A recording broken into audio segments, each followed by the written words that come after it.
Ladies and gentlemen, today I am issuing an executive order banning another relega symbol that violates the Constitution: the Easter Bunny and the Easter egg hunt at the White House.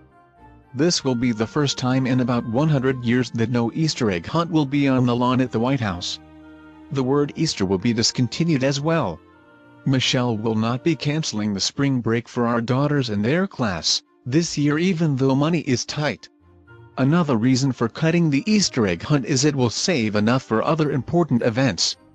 And since we closed the White House to tours, the White House grounds will be available for the new golf course I am having installed. I will be having the Secret Service install green giant arborvitae along the White House fence to block TV cameras from videotaping my meeting with world leaders when they come to play golf with me. I have already scheduled meetings with Tiger Woods, who will become the new White House golf pro. Dennis Rodman will become the new ambassador for athletics. The farm, Highland Hill Farm, is donating the green giants. We are thankful that the farm agreed to donate the trees after we threatened to condemn their farm for Section 8 housing.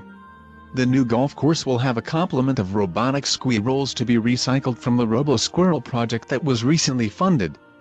Easter Bunny hunt will be replaced by a squirrel hunt for nuts. Highland Hill Farm will also provide black oak trees for the new fairways that will be installed. Being president is a hard job, but at least Michelle can have a black oak. She wants a big one. I am glad I found the farm, highlandhillfarm.com, on the internet while searching the keyword high.